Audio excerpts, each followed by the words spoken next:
Hey there! My story is a little different from the stories you might have seen on MSA. Wanna know why? 'Cause it has a ghost in it. I'm Beatrix, and unlike other kids who are born crying, I was born smiling. Yep, and that sort of freaked out my mom and the doctors. Come on, little angel, it's time to cry. But instead, I cooed and laughed. Mom had so much fun playing with me and making me beatbox. That's the reason she named me Beatrix. Needless to say, growing up, I had a great life, and my parents absolutely adored me.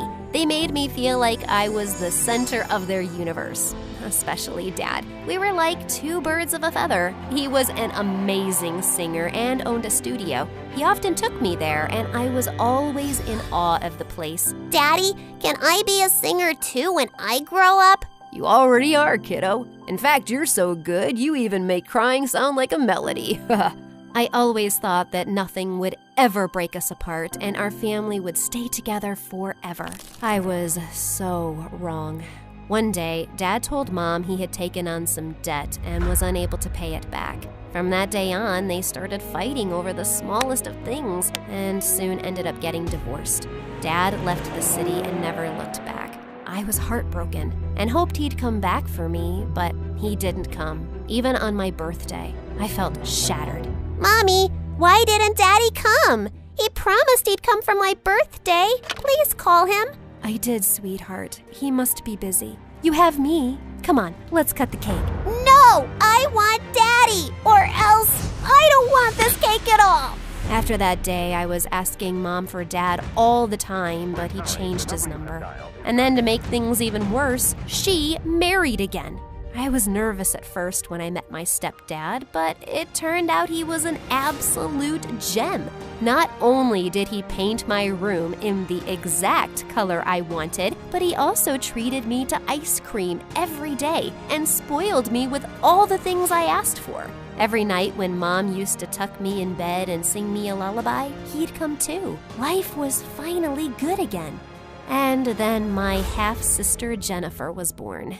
Mom and my stepdad only had eyes for her, and it seemed like it was all Jennifer all the time. I started to get jealous of her, but one time when she was crying and Mom and my stepdad weren't around, she gave me the most beautiful smile ever, and I melted. Aw, aren't you the cutest thing in the world? I tried to lift her, but Jennifer ended up crying again, and right then my stepdad stomped into the room. He looked really pissed. I just put her to sleep.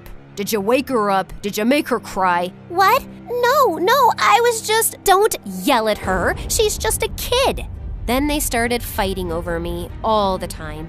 When my stepdad said I was always causing trouble and should be sent away to live with my real dad, I felt like someone punched me in the gut. That's when I felt like I wasn't a part of my own family. But I kept quiet and didn't complain. And since no one even knew where my real dad was, I wasn't sent away. But then I noticed something strange was happening. I couldn't go outside anymore. Mom even had to homeschool me for a month. Thankfully, I grew out of it eventually with Mom's help. And as Jennifer grew up, she loved being around me. We were pretty close, even though she was competitive and wanted Mom's attention all the time. Like, when I'd come home from school and run to hug Mom, she'd jump in and hug her first, then talk to her and keep her busy until I gave up and would go to my room. I didn't mind because she was still very small. But one day, she broke Dad's phone by accident when we were playing with it. Beatrix, please don't let them know it was me. It was an accident. Please, please, please. I don't want them to be mad at me. I couldn't see my baby sister that way, so when Mom entered the room and saw Jennifer crying, she assumed I had done something. Mom, we were playing, and I accidentally broke Dad's phone. Why can't you be more careful, Beatrix? Why are you two in his office anyway? Don't you know how angry? At that exact moment, Dad rushed in and turned as red as a fire truck. He began yelling at me and Mom. Look at what your daughter did. I told you she's only trouble. Your daughter? Oh, wow, that hurt. After that fight, I began distancing and avoiding my stepdad every time I saw him. Since at home I had so many problems, school was a relief. There I was part of the music club, and singing always felt like a joy. One time when I was in 12th grade, I was performing in a school play, and the lead had to sing a lullaby but forgot the words. I didn't know them either, but I jumped up and sang the same lullaby Mom used to sing me when I was little. When I was done, there was silence. Oh, shoot, I must have sounded bad. But then, all of a sudden, there was a thunder of applause, and I was stunned. Oh my God, Beatrix, you sounded so amazing! Oh, stop. You're just being nice. Wait, who are you? I'm an ad producer, and I'd like to work with you. But before I could even finish my sentence, the man handed me his card. I called him a couple of days later, and then I found out he wanted me to sing a jingle for a Christmas ad. It was so much fun. When I got paid, I went to Mom and told her I wanted to take her out for dinner, but she seemed so occupied. That's very nice, honey, but I have to go out with your sister tonight. She got 15th position in her class in the exams. Oh, wonderful. Okay, I'll come too. Well, you know how she is. She said it's a mom-daughter thing only. We'll go out some other time. I hope that's all right. Sure. It was pretty clear that Jennifer was more important to her than me. Mom never made the time to go out with me, even as I finished high school and moved out to my own apartment. After a few years, I started to get lots of attention for my singing, and people were totally loving it. I worked hard, and eventually I got a huge show in New York. I was so psyched about it and invited Mom and Jennifer, but minutes before I was supposed to start, Mom said they couldn't come. When I got on stage and saw the crowd and the 2 empty seats in the front row, I suddenly got really nervous and forgot the lyrics. My brain went blank, and since I was on the stage for so long and still hadn't performed, the audience started booing me. I felt my heart sinking, and then everything went dark.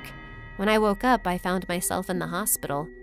That was supposed to be my big break. Everything is ruined now. It's not, Beatrix. You just need to take it slow. Trust me, you'll be on the stage again soon. Everything will be okay. I wanted to believe her, but right when I was about to step out of my hospital room, I froze at the door and couldn't move. Honey, what's the matter? I don't know. I'm too scared to leave. I hurried back to the bed and refused to move. After talking to the doctor, I was diagnosed with a condition called agoraphobia. It was just like when my dad left. The stage incident triggered the condition I already had but forgot about. It meant I had trouble being in crowds and open spaces. It had been months since I left my home, and Mom was worried sick for me. She suggested I move into the house next to hers. It had been empty for years because the owners had left town. I was fine with it, as long as it was kept locked and I could stay inside. Mom and Jennifer were the only ones allowed in. My stepdad never visited. Jennifer was incredibly understanding, and we grew even closer. Mom came over every day, always spending time and taking care of me. One day, after she left and I was alone, I heard the sound of a door creaking open. I got up to check all the doors in the house and found the back door completely open. That was weird. I remember locking it. Soon after that, weird things started happening. Like, once I noticed the stove was on, even after I was sure I had turned it off. And then my shoes went missing. What was happening? Was I going crazy on top of everything else? I told Jennifer, and she thought the unthinkable. Maybe my house was haunted. I didn't want to believe it, but I couldn't explain it. One day, Jennifer brought over a Ouija board. Why did you bring this? Well, if there is some ghost here, we need to communicate with it and ask what it wants so we can go away. I wasn't too sold on the idea, but I thought I might as well try. Yeah, just like those stupid kids in horror movies. In just a few minutes, it turned out to be a very bad idea. I thought Jennifer was moving the pointer, but she swore it wasn't her. And it definitely wasn't me. It spelled out, "Get out." Huh, awesome! I was even more scared now, and I couldn't move or even leave the house. I was stuck. Things died down for a little while. But one day, while I was watching TV, the volume got super loud and the channel changed by itself. I was terrified and ran out of the house without thinking and immediately ran into the most beautiful delivery guy I ever saw. "Are you okay, miss? I thought maybe someone was in your house. I can check if you want." I just nodded and followed him into the house, and after 10 minutes, he assured me that no one was around and nothing was wrong. "I work around here a lot. If you have any problem, let me know and I'll help you, okay? I'm Easton." From then on, Easton came to visit me every once in a while. We would sit near my door and talk. I told him about my agoraphobia, and he would bring me things that I couldn't get for myself. He was so thoughtful and sweet. One day, when Easton and I were talking, Jennifer came to visit me. The three of us had a good time. Once he left, I could not stop talking about him. He's so kind and sweet. You know, we like the same pizza, and we both love the Marvel movies and Bjorn Easton sitting in a tree. Kissing. No, what are you talking about? You have a crush on him. It's so obvious. Oh no, it's true. The day Mom was supposed to meet him, I invited her and Jennifer, but he called and said he had to work late. Mom seemed disappointed. I went to get them some snacks, and when I got back, I overheard Mom and Jennifer talking, and Mom was crying. I don't know how I can help her. I've never seen her this happy. But Mom, you should know about it. That Easton does not exist. She's maybe hallucinating, going crazy. What in the chocolate fudge? Beatrix, honey, what do you mean he doesn't exist? Jen, you saw him. Bea, I'm sorry, but I didn't. I was pretending for your sake. There was no one there that day. If Easton wasn't real, then who was I texting a while back? That was me. I put in my number when you weren't looking. Could it be true? After everything, I thought maybe she was right. Maybe I really was losing my mind. Mom consoled me for hours until I finally calmed down. Then we made an appointment to meet the doctor the next day to see if I really was going cuckoo. Just a week later, I was trying to get ready when a diary fell out of my cupboard. I went pale when I saw what was written. Easton used to live here? All those years ago? This freaked me out so much that when the doorbell rang, I screamed. I was shaking as I opened the door. But the minute I did, I went pale with fear. It was Easton, standing right in front of me. Beatrix, I'm sorry for not showing up last week. Stay away from me. Why are you haunting me? What do you mean? What's going on? You're not real. You're my imagination. Or a ghost. That explains all the weird things that's been happening. The stove, the TV, the weird... What? Of course I'm real. I don't know what you mean. I began screaming and yelling for Mom. And pretty soon she rushed to me with Jennifer and stepdad following behind her. The minute they saw my frantic state, they went pale, especially Jennifer. Mom, I can see Easton, and I'm scared. I think he's a ghost. Honey, I can see him too. Of course you can. I'm a real human. What's going on here? I don't understand. Jennifer, we met too. What's going on? We all turned towards Jennifer, and as if on cue, she began crying and wailing.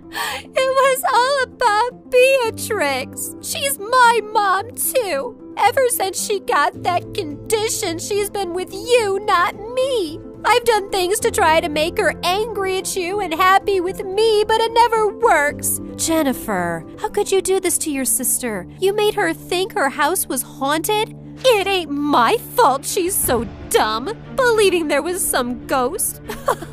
Stupid Beatrix. How dare you do all of this? All I've been is nice to you. And you're so ungrateful. But Mom, Dad, I did this all because I love you and want you to myself. Enough. I can't believe you could stoop down to this level, Jennifer. You're the one who has a problem. And this is all my fault. I'm sorry, Beatrix. If I had never behaved that way towards you as a child, Jennifer wouldn't have grown up hating you this way. Easton just stood there, shocked at the entire situation. After talking to him later, we continued to stay friends. Mom and Dad helped me get through my agoraphobia and get better. Jennifer was sent away for therapy and treatment. With my parents' support, I was able to turn my focus back to music. It took a lot of hard work and dedication, but eventually I was able to start performing again. Mom, stepdad, and Easton were all there in the front row when I went on stage again. And when the show was over, Jennifer surprised me with flowers. She was finally better. I'm sorry for everything. You were always a great sister. I was selfish. No more ghost stuff? Never. Good. Let's go to my not haunted house and celebrate.